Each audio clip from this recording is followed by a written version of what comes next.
Hi, everybody. Hello. You couldn't tell, but I did like you know when you want to get like a natural picture and you have someone look away and then they turn to the camera just as you take it? You mean like a cheesy infomercial opening? Yeah, I did that to the microphone. Not on purpose, but I did do it. Thank you for this commentary. It really gives depth to the podcast. I was turned away looking at the door and then I turned to the microphone and immediately launched into the opening. Are you tired of being a wimp? I've got just the product for you. Alright, I'm Mike. I'm not. Let's talk about the theme song that we're gonna play.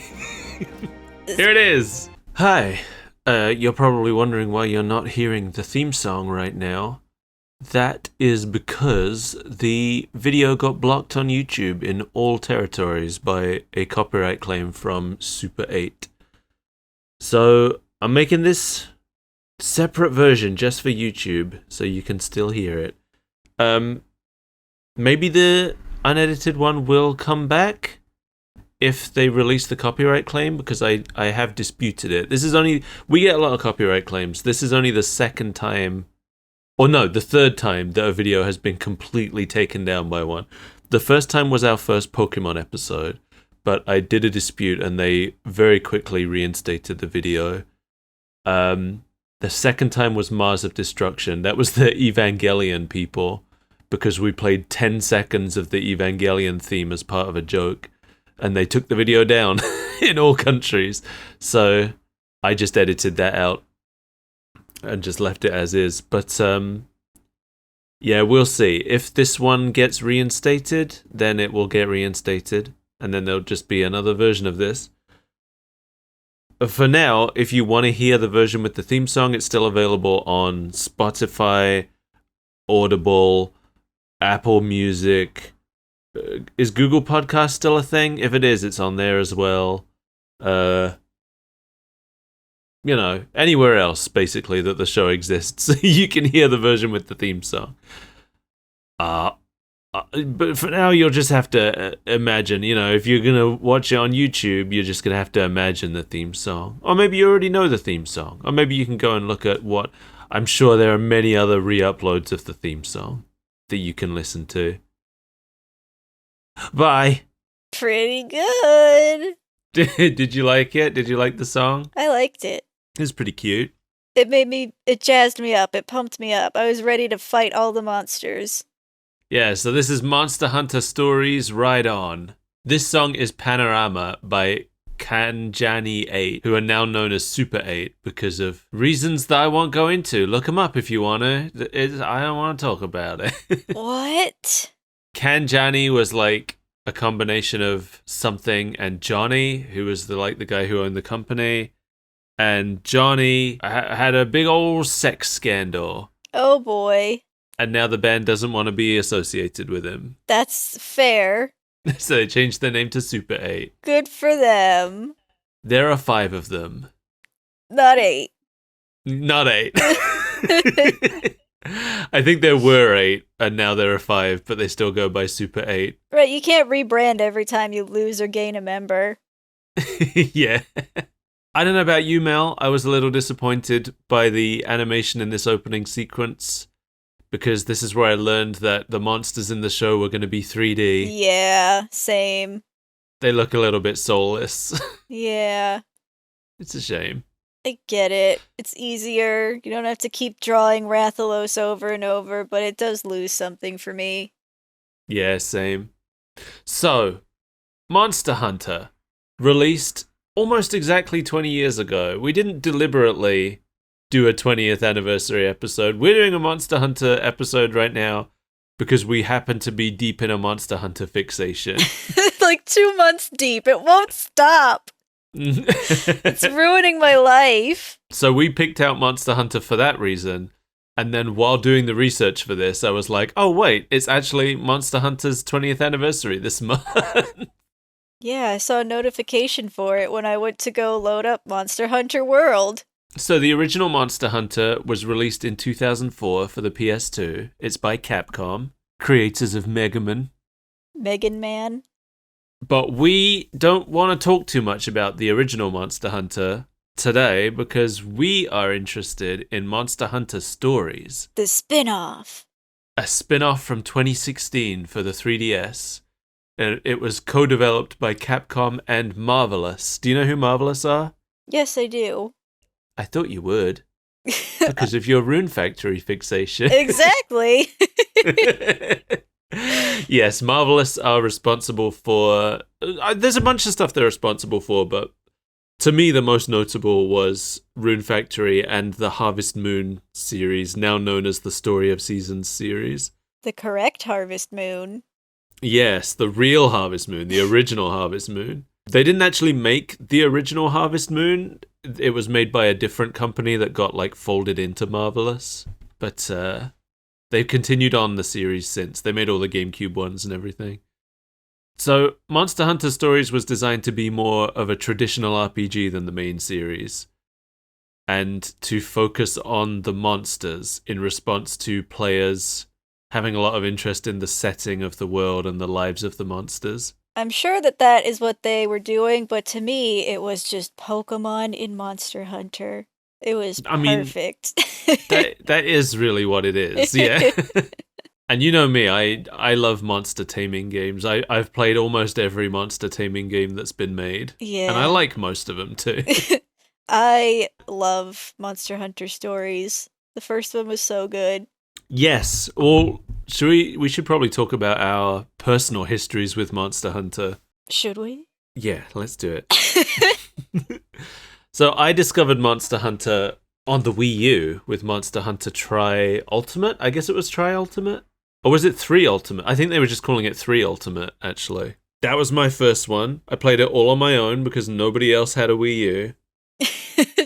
I mean, I played it with some random people that I joined quests of, but I never really got to get very far in it because I didn't have dedicated friends to play with. So when Monster Hunter 4 was coming out and I really wanted to play it, is it fair to say I begged you to get it? No, you probably didn't beg. You were like, you'd probably like this and we can play it together. And was I working at the time? I can't remember. Yeah, I can't remember how early this was, but either way, I was probably desperately looking for a new hyperfixation. And this slotted right into it. Yeah, I convinced you to pick it up, and then, as often happens when I convince Mel to buy a game that I want to play with somebody, you quickly overtook me in in interest and skill in the game. No. I can't remember if it was 4. It had to have been 4 when you were still in university, I think. So you just didn't have the time to play with me. And I was like, well, I can't stop playing. I physically need to keep playing or I will die. And then next was Generations, which I didn't get the original of because I knew there would be an Ultimate one coming. And I was like, I'm going to wait for the Ultimate one, which I did. But you got both. I sure did. There was a big gap between Ultimate and Generations. There was a bigger gap than I was expecting, yeah. I did feel a little bit like I was waiting for the Switch Pro. R.I.P. in peace. Stories, I didn't play the first one. You did. I did. I saw that they had a demo available, so I decided to try it, and I was immediately addicted. I needed the game, and I got it the day it released. I think I downloaded it and played it at midnight. I can't remember. I think I had financial reasons that I didn't get the first one. Probably. But I did get the second one. The second one was pretty good. Yeah, we played the second one together a lot. I struggled to remember it. I thought that the story was pretty lackluster, but the gameplay is just same but different. Right. Yeah, because I don't really remember... I remember bits of Monster Hunter Stories, but I don't remember it super clearly, even though I finished it. I guess it's been a while. Yeah. Anyway, this TV show is Monster Hunter Stories Ride On, and although I don't know much about the first game, I am gathering that it is an adaptation of it. Yeah, there's some things I noticed that are different. Okay. Some of them I'm not sure if they'll get changed in episode 2 or if they've just decided to make the anime a little less dark than the beginning of the game. Oh, okay. I can't wait to hear about that. This show began airing on October 8th, 2016, which was actually about a week before the game came out. Ooh. So they must have been making the show and the game concurrently, which is interesting. It aired on Fuji TV, same place that Digimon Adventure and Parappa the Rapper aired. And they made 75 episodes altogether. 75? Dang. That's a lot, yeah. It sure is. It's more than I expected. I think, as far as I could tell, the entire show is written by Natsuko Takahashi, who seems to be best known for her work on Bleach. I read a little bit about her. She started out as a screenwriter after submitting an entry to a screenwriting contest. Her entry was rejected because it didn't match the theme of the contest, but the judges liked it enough that they gave her a job writing drama shows anyway. That's nice. Yeah. But she wanted to write anime. That is what she wanted to do. So she did her time writing dramas and then leveraged that position to get into anime writing. Good for her. So the show. Yeah. It opens 12 years ago with... I had a kind of a hard time making out what we were looking at within the fire. Is it a town that's on fire? It's like a little village. Yeah, that's what I thought. Okay. And it looked like there was a Nagakuga in the fire. Yes. Okay. Interesting, because Nagakuga is not a fiery monster. So... No, but Nagakuga is the cause of all this destruction. This is me piecing together what I was seeing as someone with no context for any of this. So I'm sure you know exactly what you were looking at. It looked like there was a man riding a Rathalos, and then maybe a Rathian curled around an egg, and then a baby crying, which I'm assuming is Lute, our main character. So this is already different than the game. Okay. So I'm not 100% sure what that does more or less sound like what they're going for, but in the game, this event does not happen in the past. It happens to the protagonist. He comes back him and his friends come back from looking for monster eggs, and they find that the town has been attacked by a Nagakuga, and Cheval's mom is killed. Oh, wow. Yeah, it's dark. Okay. So... Cheval's mom, the one that we see at the end of this episode. Yep. So it could still happen. It could. Okay, that's interesting, though. This is also, I think this is the only scene in the show where the monsters are 2D. Yeah. But you can also barely see them because they're all in shadow and stuff. So shadow and smoke. Yeah. So we jump forward after the opening sequence. And we're kind of immediately just thrown into Lute and Naviro being chased by a Gypsyros. Yeah, this part is also different because you don't meet... Naviro isn't automatically part of your party. You meet him a little bit later into the intro. Oh, okay. Yeah, because he's just here. I did think that was weird. That's kind of a thing that I found with this show, is that there's no context for anybody. Right. I feel like in this entire episode, the only character we're given proper context for is Dan. But we'll get to that. Yeah. Lute is played by Mutsumi Temura, who is also the voice of both protagonists in the game. Okay. Or wait, no, is the voice of protagonist voice 1. Do you have a choice of voices like you do in I believe regular you do, Monster yeah. Hunter? It's not... You don't have quite as many as in regular Monster Hunter, but I think you do have a choice between a handful of them. Okay, interesting. Well, yeah, apparently she was the voice 1 choice in the game I think for both genders. So, makes sense, basically all of the actors in the Japanese version of this show are the same voices from the game, which makes sense if the game and the show were both being developed at the same time. They probably just had them record them at the same time. Yeah. Just take all of their pained grunts from the anime and put them into the game. Yeah. I didn't do a deep dive on any of the actors really for this show because there's a lot of them. Mm-hmm. But Mutsumi Tamura also played Koshiro in Digimon Adventure Tri and Last Evolution Kizuna. Koshiro was the nerdy kid, in case you don't remember. I don't. The computer kid. Oh yeah, that nerd. Yeah. She didn't play him originally, but she played him in Tri and the most recent movie. In English, Lute is played by Brittany Karbowski, who played Miggy in Parasite and Wendy in Fairy Tale. Miggy. I know who that is. Oh, do you? Okay, Yeah. good. I don't. This is another Funimation show, so it's another case where like most of the actors are in the same things. Yeah. And it means that it wasn't super interesting to research them. Yeah. And then we have is it Naviru or Naviru? I think it's Neviru. Yeah, I think that's what they were saying. Naviru is played by MAO, who we've talked about before because she was the voice of Dreamcast in Sega Hard Girls. We need to go back to Sega Hard Girls. What a weird show. I know, I want to look at it again. We got to go back and watch the Virtua Fighter tournament they were going to Right. We gotta get a Hot Wild Vision. In English, Naviru is played by Trina Nishimura, who is known for being the voice of Mikasa in Attack on Titan and Jiro in My Hero Academia. I haven't watched that many Funimation things, so I looked through the list and it's all things with names like Is It Wrong to Pick Up Girls in the Dungeon or whatever. And I'm like, I don't know what any of these shows are. Right.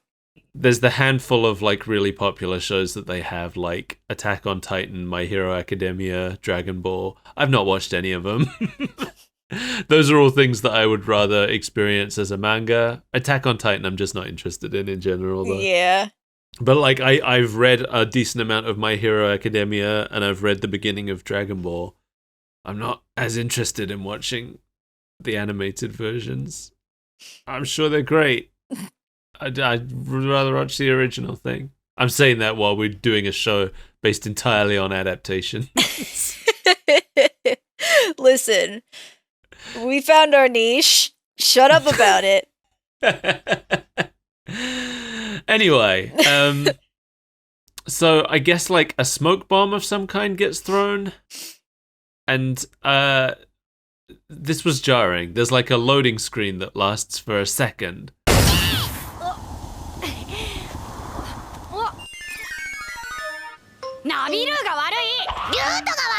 Yeah. And then now they're suddenly in a forest arguing about whose fault it was that they were being chased by the Gypceros. I guess they tried to steal an egg from its nest or something.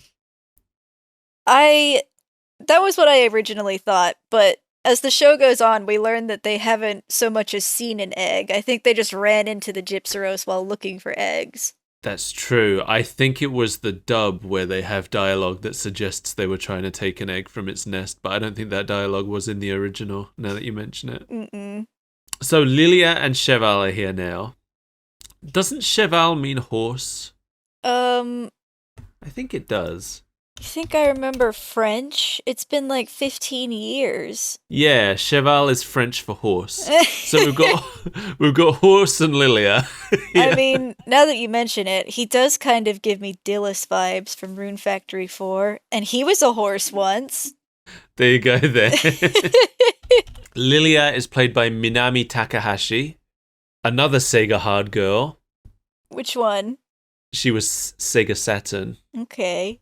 So that's 2 of the 3 from the show. And in English, she's played by Kate Oxley, known for playing Akane in Psycho Pass. And then Cheval is played in Japanese by Ryota Osaka, who is known for Mako in Attack on Titan, Yuma in Assassination Classroom, and Sawamura in Ace of Diamond. And I didn't write down the English actor for some reason. That's the level of professionalism people expect from us. I must have got distracted. Hang on, let's do some live research. Okay, in English, he's played by Joel McDonald. Joel McDonald had a farm. Hey, Joel McDonald played Burgerbot in Borderlands 3. That was recent for us. Oh, yeah. I don't recall him doing much. He was only around for one quest. Yeah, and it was a quest that annoyed us greatly, I seem to remember. Yeah? I remember that being the quest where I finally broke down and like realized what it was that I didn't like about the side quests in that game. Yeah. We were doing the Burger Bot quest when I was ranting about that. I remember that rant. I agree with that rant. He's also Yuga in My Hero Academia, Zeref, Alios, and Wobbly in Fairy Tail. Yep, I said Wobbly. Yeah. Those names side by side. That's what really seals the deal for me. It's pretty good. Oh, there's the voice of Meow in Space Dandy. Oh, I've only seen one episode of that. Same. I don't know why. I watched the first episode and then I was kind of like, it's not Cowboy Bebop. But I get it. I was over at somebody's house and he was obsessed with it. He's like, hey, we should watch this anime. It's really good. And then we just kind of had it on in the background. Right. So they're looking for eggs. Yeah. Lute says he can feel one, but Naviru says that he can always feel one, and he's always wrong. I don't know what it is about Naviru, but like, he can sense the potential of eggs in the game. Right. So he's got some kind of egg power. Are they just ignoring him? Yeah, I get it. I would ignore him too.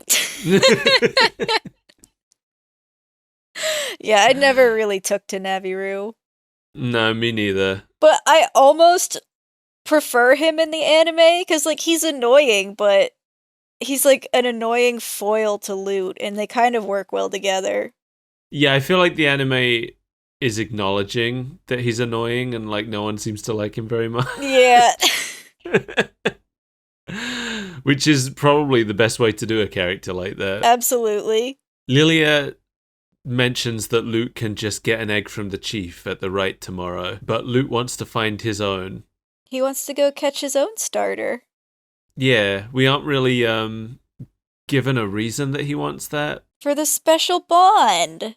It's the same thing, right? He's still just gonna hatch an egg. I get where he's coming from, though, because, like, it feels more special that he went out and he found it himself. Yeah. I want the egg I found on the ground, not some curated good egg. No, it's not some curated good egg. It's Velocidrome. Is that what it would have been?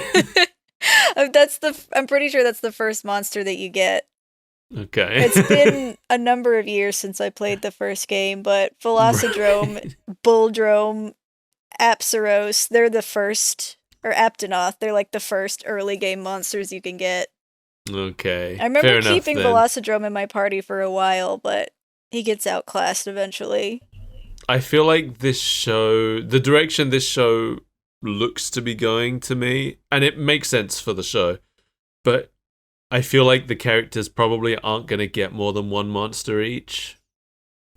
I didn't look up to see whether that's the case or not, but, you know. Yeah. I feel like they probably just like... Because I'm assuming that they skipped over the Velocidrome part. Probably, since he already got and hatched his Rathalos, spoiler alert. Yeah. So...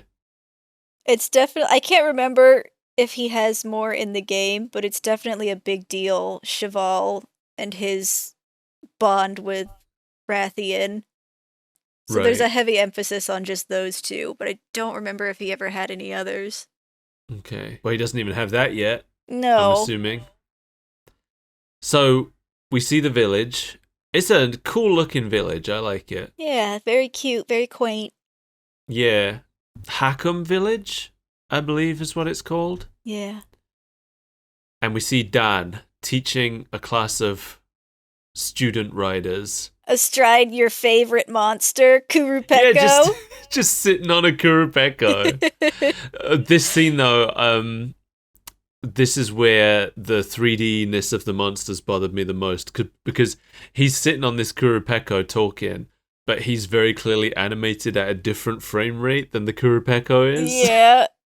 And I didn't like it. Didn't like looking at it. But Dan is played by Junichi Yanagita, who seems to be best known as Daigo in Food Wars.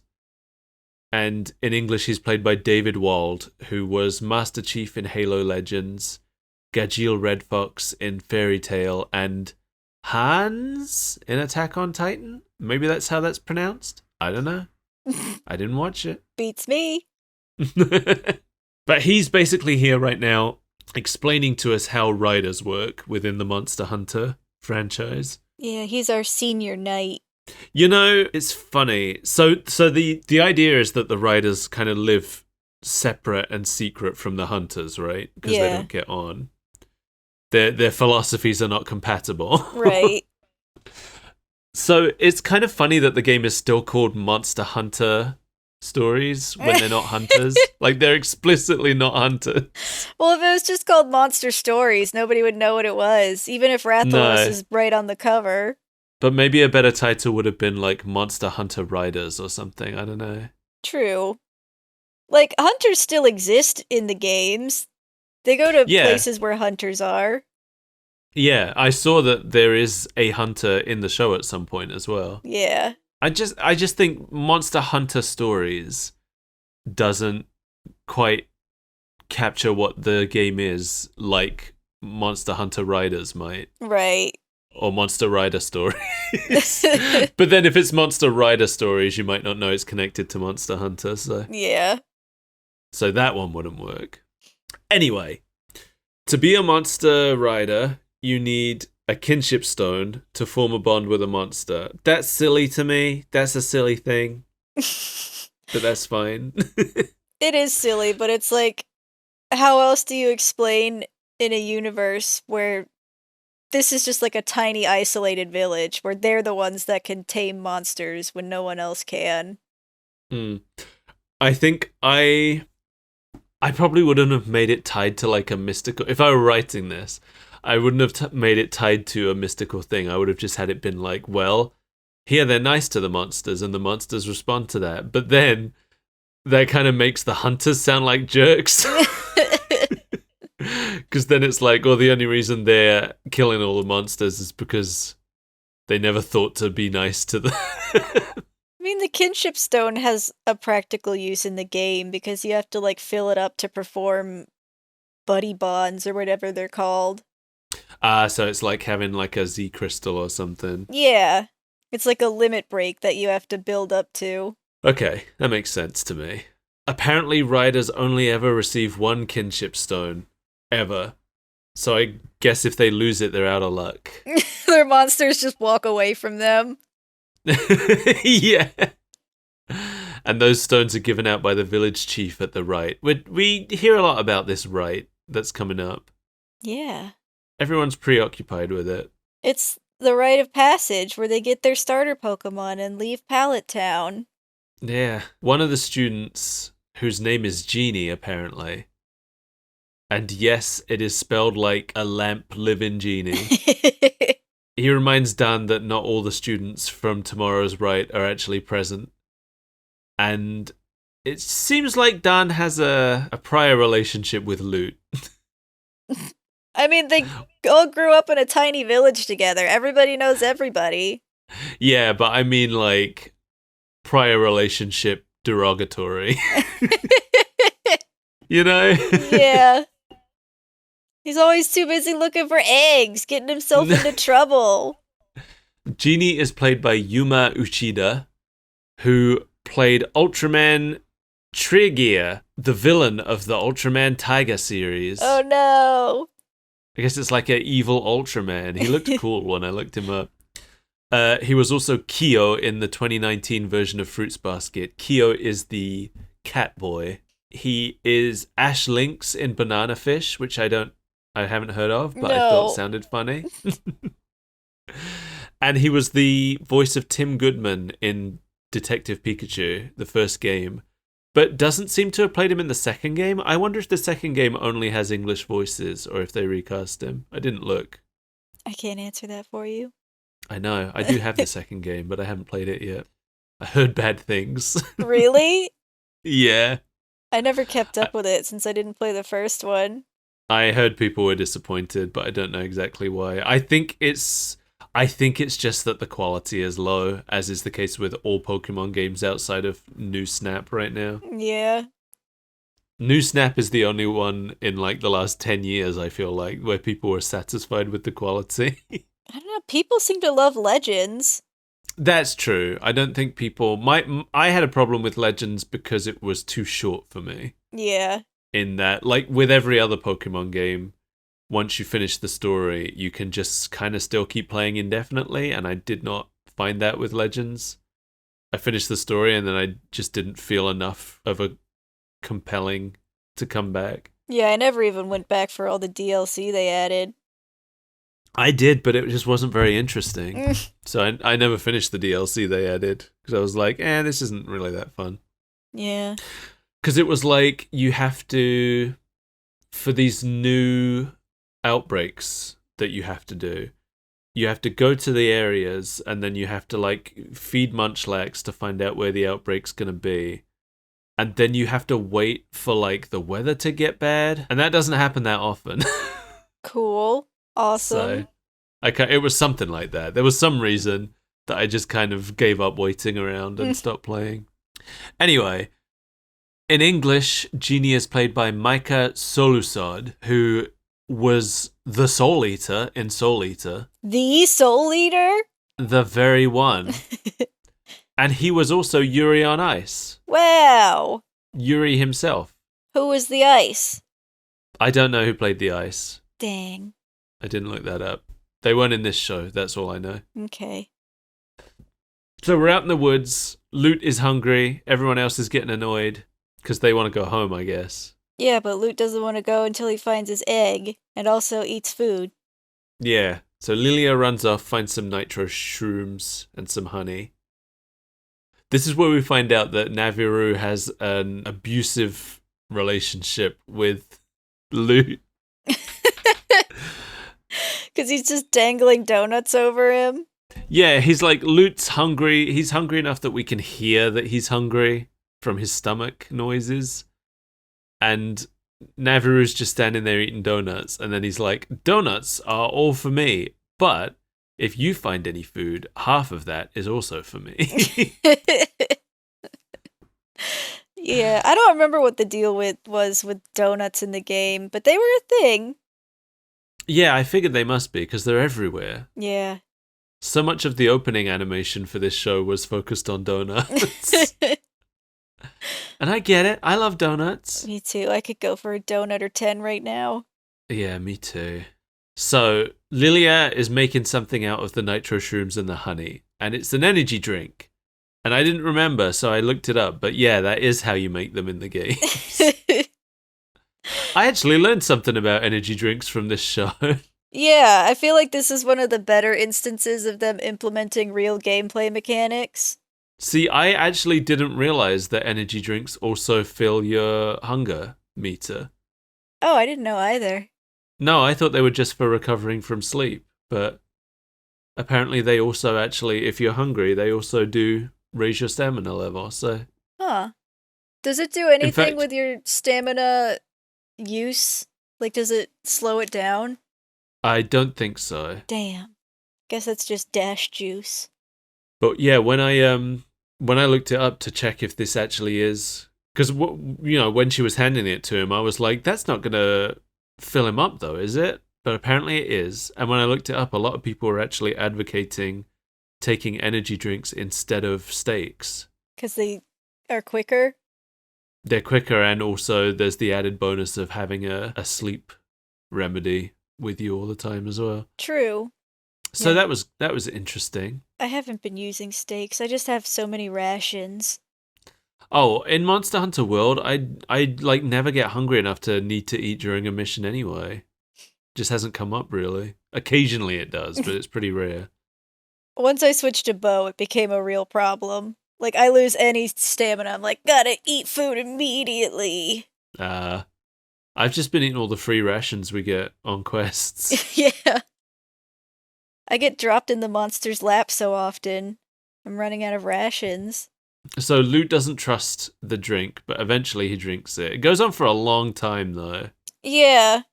This whole will he, won't he about the drink. They're really skeptical about Lilia's food, but she's the only one that knows how to use the crafting menu. Yeah, she knows everything. She's the only one who, like, actually read the tutorials before she closed them. She's the brains of the group. So he gets his energy back, and Lilia makes sure to let us, the audience, know that she still has honey left over. This will be important. I do like how they brought it back around. Yeah, that was good. It's established that whenever Naviru suggests something, they do the opposite. And Cheval doesn't want to go any further because they are entering what is called the Forbidden Land. Do you think it's forbidden? I think it might be. Okay, I don't know. Is the Forbidden Land just like normal Monster Hunter world? Is that what the deal is? No, they're still like on their little island. But it's like a sacred ritual spot, I guess. I don't remember if it was in the first game, but it's been a really long time since I played it. They come across an Azuros. Oh no! I love Azuros. I know you do. You don't understand why. 'Cause he's a blue bear? He's a big blue bear. He was absent from Monster Hunter 4, and all I heard about while we were playing that together was how much you missed Arzuros. There's a few things that I missed. Yeah, Lagaya Chris. Yeah. And then they came back in Generations when I was playing it alone, and I was like, this is what Mike was so upset about? I was most upset about Roggy. That's true, because that's the best armor. Yeah, I wanted my cowboy armor. Yeah, so Azuros chases him around the forest, corners them on a cliff, and they leap into the river below. I got some real Digimon Adventure vibes from that, because that's how the first episode of that ended. So Dan is setting off to search for them on his Kurupeko, and he leaves Genie and Stone in charge of the class while he's gone. And I'm looking at all these kids and I'm thinking, oh God, please don't all of you have lines. I really don't want to have to research all of your voice actors. Surprise! So they all have lines. I think there's one of them who doesn't. And it was kind of hard to find out who some of these were, like even just who the characters were, because Genie and Stone are the only ones we're given names for. Oh, and Loloa. Yeah. She tells us her name in the most awkward way. Well, I feel like in Japanese it's not as awkward since it's not uncommon to refer to yourself in the third person. I will always find it awkward no matter how culturally relevant it is. I get it. It's weird for us, but like I watched a video about it once, and like when you think about it, since they don't really use pronouns the way that we do, so like you're being raised in a language and you just hear people refer to you by your name all the time. Like it's just more natural. I suppose. We're told the name of Stone, so let's talk about him. Stone is played by Itaru Yamamoto, who, listen, there was a bunch of stuff. I just scrolled through. At this point, I'm like, man, there's so many people I have to look up here. So I just scrolled through quickly everything he's done and picked out one thing that I recognized. He was the voice of Bahamut in Final Fantasy 15. Okay. And in English, he's played by Chris George, who was Yakon in Dragon Ball. And now we've got two kids whose names are not told to us at any point, but who are important. Also, I'm gathering that like none of these kids are in the game. No, I don't think they are. Yeah, because I couldn't find anything about any of them being in the game. Dan is in the game, but those kids aren't. So that's Genie, Stone, not in the game. Hiyoro, the tall kid with the hat on, not in the game. He's played by Michio Murase, who played Susie in Little Witch Academia, and Sachio in Megalobox. I love Susie. Oh, good. And in English, he is played by Afia Yu, who I best knew as Hat Kid in A Hat in Time.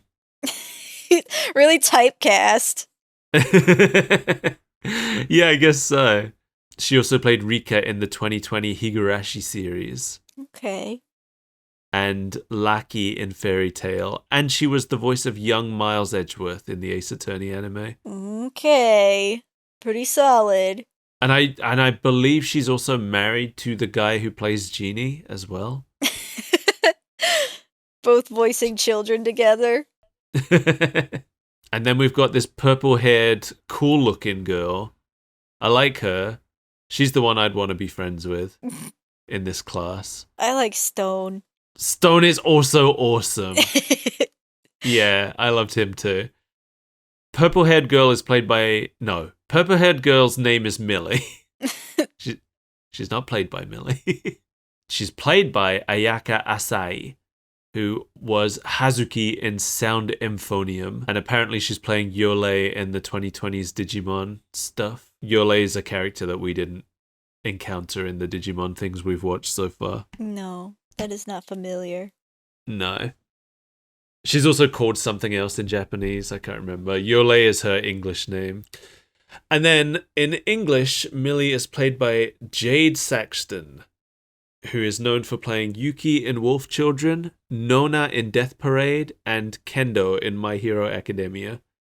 And then we have Loloa, also not in the game.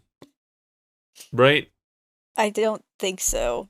Yeah, I'm pretty sure. Loloa in Japanese is played by Maria Naganawa, who is known for playing Nazuna in BNA and Kana in Miss Kobayashi's Dragon Maid. Don't know what any of those are. I've heard of Miss Kobayashi's Dragon Maid. Oh, have you? Yeah. Oh, there you go then. Don't know much about it. In English, Loloa is played by Bryn April, who is known for playing Krista and Historia in Attack on Titan and Bula in Dragon Ball. I don't know who any of those are either. Nope. But yeah, but that's what they are. Cool. So after the kids will have their little bit of dialogue, and half of them aren't even introduced to us properly, Genie sends all of them back to studying, and Stone mentions he's worried because he saw some black grass in the woods last week. He knows what's up. He senses the evil tides turning. So, you probably know the answer to this, but when they talk about black grass, I'm assuming they're not just talking about singed grass. No, I don't think so. I'm trying to think what that might be. Because, like, spoiler alert, but the reason the Nargacuga is rampaging is because of Gore Magala.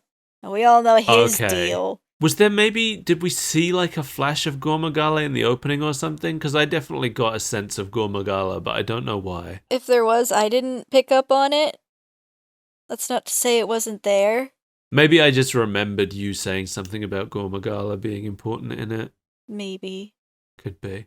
So what, you think that's just frenzied grass? Maybe. Just some of his scales that he leaves scattered around. Yeah, maybe the grass can get frenzied, but we just don't know anything about it.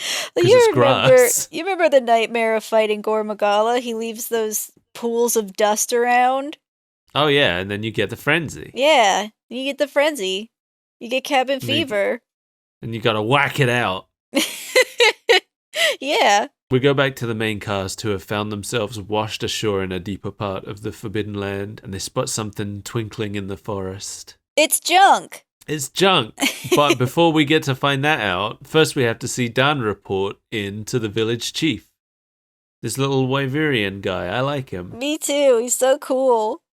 Chief Onma, his name is. I saw that in the game he speaks entirely in rhymes like Gruntilda. I forgot that. He doesn't do that in the show, unfortunately. When are they going to let us play as a Wyverian? Yeah, it's so weird. They've always been here, but we never really get to be one. No. They let us be a Palico. Yeah. Onma is played by Tetsuo Goto, known as the voice of Toki Toki in Dragon Ball. I don't know who that is. No, but it's a great name. It's pretty good. In English, he's played by Sunny Straight, which is also a good name. Not as good, but not bad. Sunny Straight is known for playing Krillin and Bardock in Dragon Ball. I do know who those two are. And he also played the Crow in Nichijou. Who you know very well. So in Nichijou, there's a character called Sakamoto, who is a cat. And the professor invented like a neck scarf that he wears that gives him the ability to talk. And then there's one episode where a crow, I think like an injured crow, lands in the laboratory, and then the professor gives Sakamoto's scarf to the crow for a while so the crow can talk to them. And it's very funny. It's very dumb. Anyway, the kids go to investigate the glittering, and it's a bunch of junk left around a feline statue in the woods. Clearly some kind of altar. Yeah, like, we know what these are, because they're everywhere. In the games, wherever there's felines, there's these statues. Oh, yeah. But, like, these kids seem completely unfamiliar with them. I don't really know the lore of Monster Hunter stories. Are there just, like, no felines on their island or something, except for Naviru? I don't remember. I know in the second one, there's shady Melinks that you can buy cool stuff from. I don't, like, even Naviru doesn't know what this statue is. And I'm like, how do you not know? I know what this is. Naviru's a weirdo. Yeah. I'm pretty sure he has some kind of amnesia because of what happened to him. Okay. So he doesn't remember anything about felines. Maybe. He woke up thinking he was a human. I don't remember. It's been a long time. It seemed odd to me, you know, considering how prevalent felines are in the Monster Hunter world. Well, it could be the fact that it's in the Forbidden Land and they're not allowed to go there. Like, around their little village, they probably don't have these. But what, like, felines build them everywhere they live, though. That's why I'm surprised that they don't know what this is. Because anywhere in the games, anywhere you find felines, you find these statues. There's just no felines in the village, I guess. Just the Yeah, I guess Forbidden not. Land. And now that you mention it, we didn't see any. Naviru's the only feline we saw Yeah, this weird in freak. this episode. Because feline in like regular Monster Hunter games, I would say felines are about as common as humans are. Yeah. In the culture of the Monster Hunter world. Wherever there are humans, there are also usually a ton of felines running around, doing odd jobs for the humans. Yeah, tootin' doots and giving them heals. Yeah. And every hunter is accompanied by at least one feline now in the newest games. Yeah. At least one, sometimes two, depending on the game. I can't imagine playing that without a helper. No. Like, as a ranged person. Awful. There's a mural carved into the statue, I guess? Yeah, it's really hard to make out what anything is. I didn't notice this mural, like, in the distance shots of the statue, I didn't notice it. And then when they zoom in on it, we don't see where it is in relation to the statue, so I'm just kind of assuming it's on the statue somewhere. The mural's featured pretty prominently. You can absolutely see where it is. Oh, can you? Oh, yeah, alright. It's right on the front. It's focused on the face of the statue. Big goofy face. Yeah. So in among all the junk, Loot spots an egg. I could tell it was a Rathalos egg, because I've played Monster Hunter stories too. Yeah. So I know what a Rathalos egg looks like. It's all mossy. It's all mossy, and like, I'm absolutely on Cheval's side here. That doesn't look like it's an alive egg. A viable egg. Yeah. It's the prophesied egg. I'm sorry, but if that egg was ever fertile, it's long since died. That's not true. Ratha hatches from it. Is that the same egg that we saw in the 12 years ago flashback? Probably, yeah. Is this a 12-year-old rotten egg with a Rathalos inside it? So in the game, I don't remember, I think you hatch Ratha? You get the egg and you hatch Ratha, and when you get back to the village, Nargacuga is attacking, and Ratha helps defend the village, and it's presumed that Ratha dies in the attack, so you don't find him again until much later in the game. Oh, so that's like the tutorial part? Yeah, but Cheval thinks that Ratha was the one attacking the village, so he hates Ratha. Oh, okay. That could still happen, you know? Suppose. But yeah, everybody's pretty sure that they can't hatch this egg. Lilia says they need a kinship stone to do it, which they'll get at the right tomorrow. But Lute can't wait for some reason. And they perform the rite using just a bunch of rocks. And the power of friendship. Well, the funny thing is, like, nothing happens when they do the rite. That's just, like, that's over and nothing happens. But then Luke just kind of chats with the egg a little bit and it immediately hatches. I mean, I think that's the whole point. Like, it's to show us that he's a super special boy and he doesn't need the kinship stone to form a bond with the egg. No, he just needed to chat to it. Yeah, he doesn't need all that ritual bullshit. No, and I bet nobody does. I'm sure some of them do. That's the message of the show, that kinship stones are bullshit. Burn your kinship stones, everyone. Yeah, I like Ratha. He's cute. I'm assuming he's not going to stay this tiny because he's much bigger than this in the opening sequence to the show, but... Maybe he's presumed dead and then they find him later in the show. Maybe. Then the Azeros comes back and Luke tries to protect Ratha from it by hitting it with a stick, achieving nothing. He didn't build up his gear at all. So this Ratha fights the Azeros and doesn't seem to be hurting it much, but he's keeping it at bay. It's very cute. And it was very cute. He's trying so hard. But then Dan shows up and uses a flash bomb. And I like that it blinds both monsters. Yeah. Like, it goes out of its way to show us that Ratha is also blinded by the flash bomb. Using the same effects the game uses as well. Yeah. I noticed that, like, all of the monster noises are from the game, too.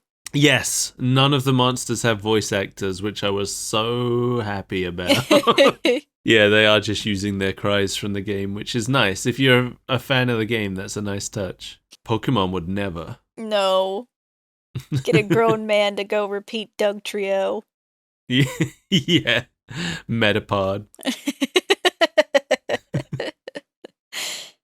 Dan tells Lilia that the Azeros is following them because of the honey that she's still carrying. From earlier, that was Chekhov's honey. It's sort of a thing in the game. It won't lure an Argyros, I don't think, but if you have honey in your pocket and you're fighting one and it attacks you, it steals your honey. Yeah, I remembered that there was something with Azeros and honey, and I thought that's what it was, but thank you for confirming it for me. Yeah, it'll sit down and eat it for a while, so it gives you a chance to whack at it. Yeah, that's right. So back in town, they get scolded by an old man who isn't introduced. No. Like, we don't know who this old man is, and we're not going to be told in this episode. But I loved him. I looked him up. It was hard to find because this show is really poorly documented. Monster Hunter Stories in general is not very well documented on, like, any of the wikis or anything. That's weird. The Monster Hunter wiki is really just concerned with the main series games. Yeah. It doesn't care too much. There's a little bit of information about stories, but not much. And this guy, I couldn't find him on there, but I managed to find out that his name is Gami Gami. Okay. And he's played by Hideyuki Umezu, who played Dr. Wily in Mega Man 11. Yeah. He also played Collins in Blood Plus. Do you remember enough about Blood Plus to know who that was? I don't. It's probably been 20 years since I watched that show. No, I think it has. He was also additional voices in Akira, which is not, a named character, but still pretty impressive to be in Akira. Yeah. In English, he is played by R. Bruce Elliott, who was Dot Pixis in Attack on Titan and Makarov in Fairy Tail, among other things. I don't know any of them, though. We're good anime watchers. I want to watch Captain N. Get this garbage out of here and put on the Super Mario Brothers Super Show. We need Sonic Underground. We need Mars of Destruction. That's anime. But it's garbage anime. True. One might say all anime has got no one. You wouldn't dare. No, I like anime. I just don't watch a lot of it. It's a big time commitment because I watched the subbed version. Yes, same. It's not the kind of thing you can just put on in the background. Right. I would always rather watch anything in the language it was made in. And when I don't speak the language it was made in, that means it demands 100% of my attention to watch it. And I'm never in the mood to give 100% of my attention. I know that about you. That's why I still haven't watched my Nichijou Blu-rays. It's my favorite anime, and I still haven't watched the Blu-rays because I just haven't had the time to sit and dedicate all of my time to it. I still haven't watched the first Dune movie, despite wanting to see it, because I don't want to just have it on in the background. I haven't watched the Cowboy Bebop movie still. I still haven't finished Cowboy Bebop. Oh, yeah. We should watch that together. I want to watch it again. For the 80th time. Yeah, I love it. It's great. I got all these anime I haven't watched yet that I need to, but let's watch Cowboy Bebop again. Anyway, the chief is willing to let everything go without any punishment because I guess he's interested in Lute hatching a monster without a kinship stone. Yeah, as was foretold in the mural. Oh, is that why? Yes. Because a teen has rolled onto the scene. That's exactly it! The yellow one! The chosen son! This is where Cheval's mum suddenly shows up. And now, I thought it was weird that she suddenly appears out of nowhere, but now I'm thinking, like, is she gonna die next week? When she showed up, I was like, oh no! They're either doing this to be like, no, it's okay, guys, she's alive, or to be like, guys, she's not gonna be alive much longer. I think when I looked up the actor, I think it said that this character is in, like, 11 episodes. Which isn't many of a 75 episode series. But it implies she lives longer than the first 2 episodes. Yeah, unless she's just in a lot of flashbacks. You're saying that in the game Cheval hates Ratha? Yeah, because Cheval thinks that Ratha killed his mother. Okay, and in the show Cheval seems to be part of Lute's traveling group for the whole show, right. I'm assuming.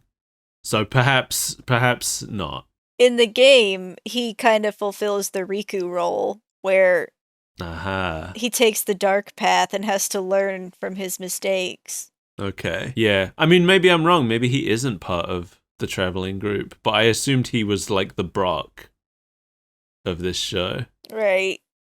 Also, the way this was presented, the way Cheval's mum shows up and speaks to them, it made me think at first that she was the mom of, like, all of them. Right! Because she's forbidding them all from having dessert. Yeah. Also, it doesn't seem like she's just saying Cheval doesn't get dessert as punishment. It's definitely all 3 of them included in this punishment. So that made me think maybe Cheval and Lilia were siblings and it just hadn't come up. But then when I was looking up the actors, I found another actor for Lilia's mom. So I was like, okay, probably not then. And then, like, I was like, okay, and is Lute living with them? Because I'm assuming Lute is an orphan, although it hasn't been established. I don't remember. I'm assuming that's what the flashback at the beginning was like the death of his parents or something. That would make sense. But we really aren't told anything about any of these characters. Nope. And it really hit me here because I didn't understand what was going on. But yeah, I don't know. Maybe she is just responsible for feeding all of the children in the village. Maybe. Maybe she's the only one who knows how to cook. Maybe it's like a cafeteria type deal. That would probably make sense, because that's how the hunters do it. That's true. In their towns. Go to the gathering hub and have a big muscular cat make dinner for you. Yeah. Vlau, which is the name of Cheval's mum, she is played by Naomi Shindo, who had, of everybody I looked up, she's like one of the most minor characters in this episode, but of everybody I looked up, she had the most interesting list of credits to me. Yeah.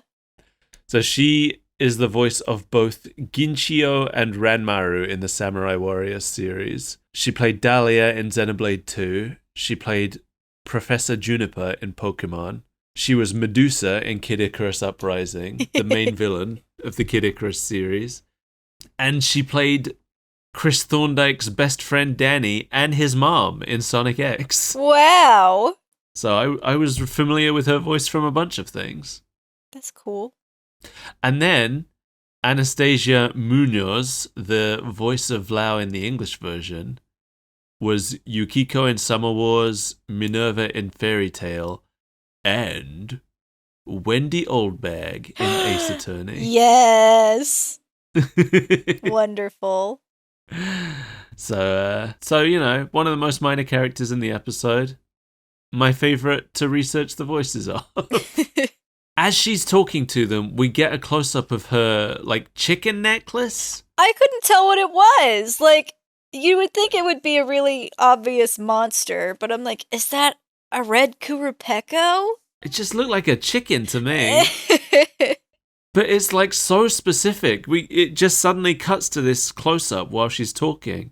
And then a glint of light passes across it, we're supposed to be it's the chicken necklace!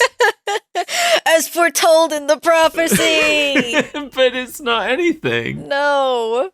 Oh, unless she's gonna die in the next episode, and the way that we know is that they find the chicken necklace in the burning rubble. Oh no! It's the only thing I can think of. That would make sense, yeah. Everybody has a good laugh about their punishment. A good laugh at her chicken necklace. They're laughing at Naviro because he's so upset that he's not going to be allowed any donuts. But they've all just been told they're being punished for what they did. So to have them all just sit there laughing was a bit strange, I thought. Yeah. It's to let you know it's lighthearted. Maybe all the adults. Yeah, it's a lighthearted punishment. It's not like they... We've learned nothing. It's not like they had their dinner taken from them, just the dessert. They're not Yeah. starving. They're just... You went into the forbidden land! It's absolutely forbidden! No one is allowed there! No dinner for one night! No dessert, actually. Right. No dessert for one night. You don't get your Oreos and milk tonight! But tomorrow... You'll get double. So the chief says everyone should rest before the kinship rite tomorrow. That would be a better punishment. No kinship rite until next year. That would suck. You have to spend another year as children. No puberty. I'm taking it away from you. Lute asks if Ratha should stay with him, and the chief is just like, well, I don't see any other choice. He's not gonna leave your side anyway. I'm not gonna wrestle it away from you. At night, the chief sneaks off to the Forbidden Land with a torch to look at the carving. I don't know why. Just to reaffirm that what is prophesied is coming to pass. Presumably he knows what it looks like. Right, he's probably seen it enough times by now. It's like, oh, let me just go and double check. But so this is where I got a really good look at the mural. And it looks like it has a rider wielding a sword and riding, I guess it looks like Rathalos. It could equally look like Tigrex, I feel like. Right. And then over on the right-hand side, there's a dragon that kind of looks like Kushala Daora or Fatalis, maybe? I don't know. Did you have any thoughts about it? I mean, that's who I thought it was as well. It looks like Fatalis, or... Yeah. Really, I just thought Fatalis. I thought Fatalis first, but then I was like, it could be Kush. I do know that they have some fancy new Elder Dragon in the story that we don't know about, and I don't remember who it is. Oh, okay. Like the same way they do in the second one, just some weird new one. Oh, yeah. Didn't the second one have one that was like a big weird flower? It was very strange and very beautiful. It was very beautiful. Yeah, I don't remember. Oh, okay. I'm looking at it right now. I think it's called Ultura. Send me a Pikachu. Ah, okay. Like a big old butterfly. Yeah, I wish that guy would be in a main series game. I want to make armor out of him. Yeah. Well, we get a cute shot of Lute sleeping peacefully with his baby Rathalos on his pillow. Rathalos, in general, horrible goblin face, but this was adorable. Yeah, they made it cute for this one. Yeah. Also, the colors are so bright. Yeah, they really are. I never think of Rathalos as being red and blue. I think of it as red and black. I don't know if it is red and black normally. Maybe it is blue, but it's such a dark blue that you can't tell. Yeah. But this one's red and blue. Mm-hmm. It's a bright blue, and it looks real good. And that's the end. There's like no end credits on this episode. No, there wasn't an ending song, and the preview is pretty short. Yeah. So yeah, we see the next episode is going to introduce Tigrex. Or, I'm sorry, Tigrex. No, Tigrex. Yeah, we have learned recently that it's officially pronounced Tigrex. Is it officially pronounced Tigrex? Because I feel like the handler has mispronounced a few things in the game. See, when the handler said Tigrex, I was completely on board that Monster Hunter World just pronounced it wrong. But then this preview also pronounced it Tigrex in both languages. Oh. So, yeah, the Japanese audio said Tigrex, and so did the dub. I'm thinking it's probably Tigrex. We always assumed it was Tigrex because it's covered in tiger stripes. Right! But I don't know. Maybe they kept it Tigrex because it's the same in Japanese. Well, so maybe it's just like a corruption. Yeah. From Tiger. I could believe that. I'm going to keep saying Tigrex. Me too. But I just want everyone to know that we're aware that it's officially Tigrex. We just don't accept it. In Monster Hunter Stories 2, Naviru pronounces it Puke Puke, and I refuse to stop calling him Pukey Pukey. Oh yeah, it's Pukey Pukey. No, I'm pretty sure they say Puke Puke in World as well. I refuse. But I still say Pukey Pukey. Because it's better. It's better. And it pukes on you. It does. That's this whole thing. Pukes out of its tail. Yeah, both ends. Anyway, what did you think? Did you like this? I did like it. I liked it, but I have some concerns. Yeah, like it's not my favorite adaptation we've looked at so far, but I think it's pretty good. I think it's pretty good, but I think it really did not. You know, we talk a lot about the fine line between dumping too much on the audience in the first episode and not enough. Not enough. Yeah. I feel like this is quite far on the not enough end of the spectrum. That's true. This is one of the few shows that I have some knowledge of the characters on, so I didn't notice it the way you did. Yes, coming into this with like no prior knowledge of the game, I had no idea who any of these characters were, and the show was not gonna tell me. Right. And I feel like that would have been a problem on the first airing as well, because the game wasn't out yet when it first aired. That's a good point. So, you know, odd choice.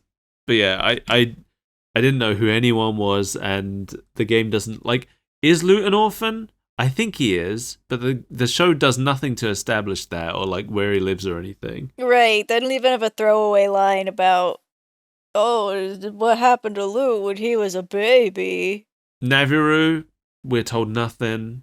He's just a weird-looking cat. Lilia, I feel like, was fine. You know, we are shown that Lilia is the one who knows stuff. Yeah.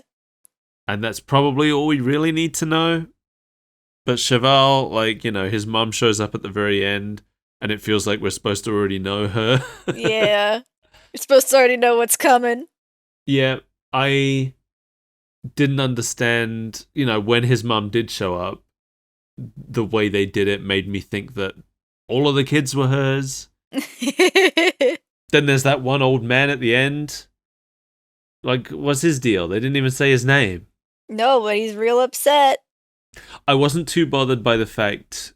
Dan, I think Dan is the only character who was introduced well, because we're introduced to him just showing him teaching a class. Yeah. So it's like, okay, I get who this guy is. That's all we really needed to know there. I'm okay with the fact that they didn't really introduce the students in the class properly, because I'm assuming that is something for later.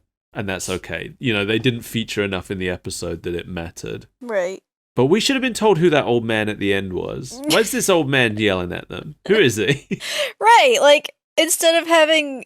They chose not to have either Dan or the chief yell at him. They introduced a whole new character, and they don't tell us anything about him.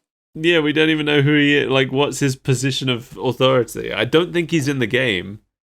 I don't think so either. I couldn't find any sign of him, so... We've brought in the village scolder. The chief's too nice to yell at them, so... I think that's what it is. I think they didn't want to have the chief yell at them because the chief is supposed to be too sweet and kind. Yeah. But it could have just been Dan, really. He yelled at them before he brought them back a little bit. Yeah. He could have just been the one who was mad. He's the teacher. It's his job to scold them. Yeah, we didn't need this secondary old man who they forgot to introduce. Anyway, should we talk about the dub? Let's talk about the dub. There's really not anything to say about the dub. Pretty faithful. Basically, yeah. It's a 2016 Funimation dub. By this point, they are basically just translating it, word for word, keeping all the music. They don't even change the theme song. Right. At this point, Funimation knows who their audience is. They know that their audience is choosing to watch the dub over the sub. The sub is also readily available right there on the website. You can just click a button to flip between them. Mm-hmm. So, there's no point changing too much. They're not trying to do what 4Kids was doing in the 90s and like pretend that it's not made in Japanese, Right. It's for our cool American audience. But what's interesting to me is that this show was dubbed alongside the Japanese being recorded. That is pretty cool. That never happens. No, so apparently Funimation was actually streaming the dub like the same day that the Japanese version came out. Pretty cool. Which is, yeah, real nice. I don't think we've looked at another show that did that yet.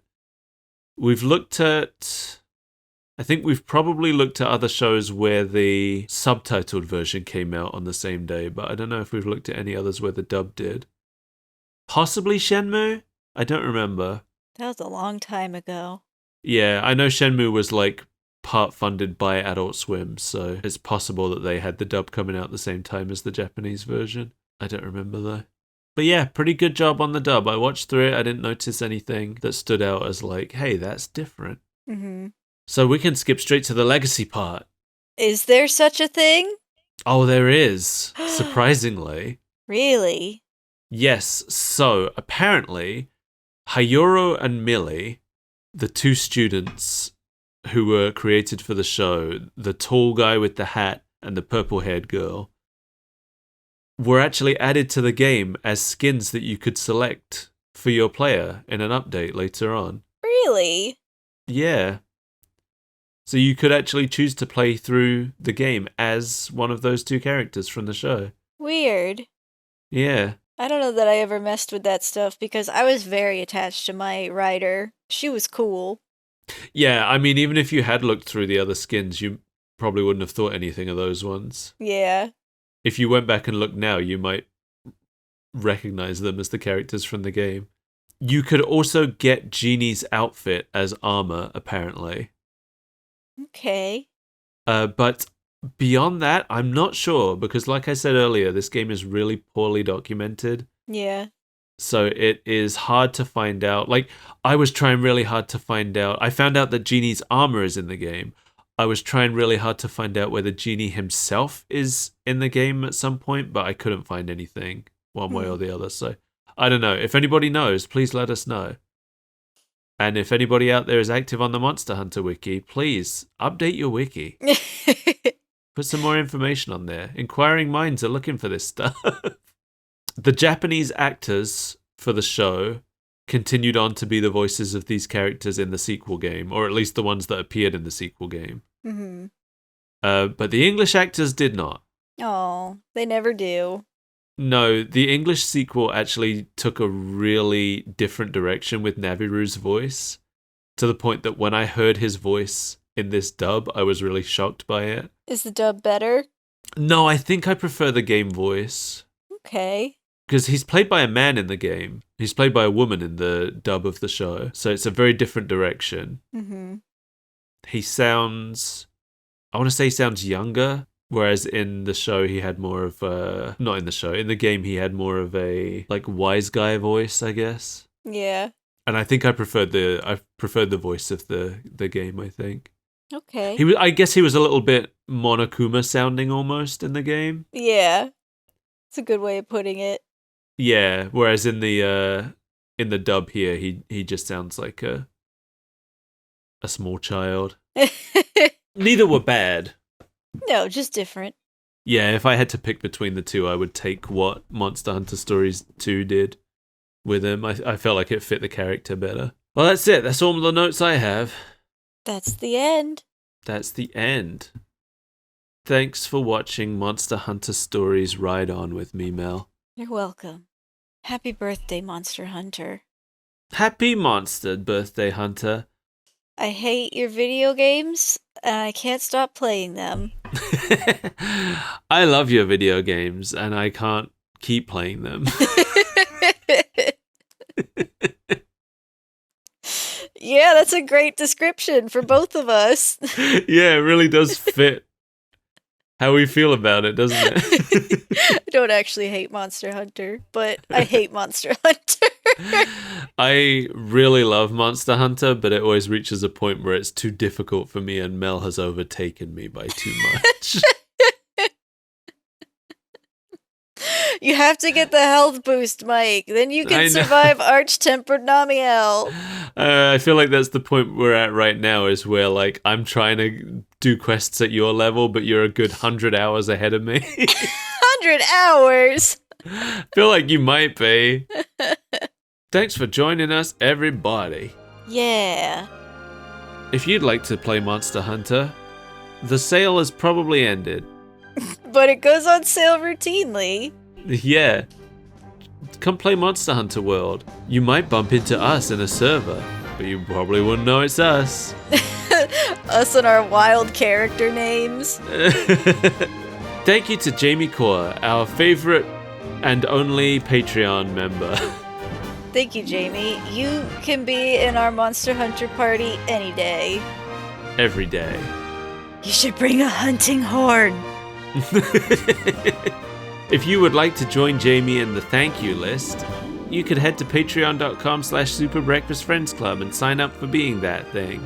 You could go to coffee.com/superbreakfastfriendsclub, which is also a thing. You could like and subscribe this video. We won't thank you for that, but... We'll thank you in our hearts. Yeah, we will thank you, but we won't thank you, you know, by name. You could leave a comment saying what your favorite monster is. Oh, what's your favorite monster? That's a great question. I feel like the monsters that I grow the most fond of are the ones that I hate the most Yeah. viciously. So, like, I have a big soft spot for Gore Magala.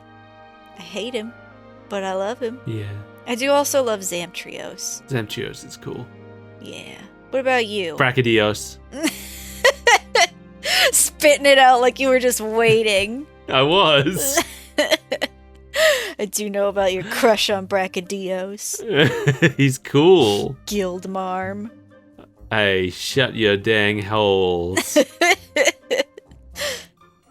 Come follow us on Twitter, Skinstagram, Macebook, Flambaldangs. Skinstagram just sounds like OnlyFans. Ah, what a good name for it. Yeah, we're not on any of those places. But I'm Skull Pirate Mike, and you can find me in some places if you look for me. I'm Mel, and if you close your eyes and believe, you might find me in your subconscious, ignoring you and playing Monster Hunter. That's how I do it. You come to me for sage advice, and I'm like, what? I don't know. I'm fighting Safajiva. Sage advice. Bye.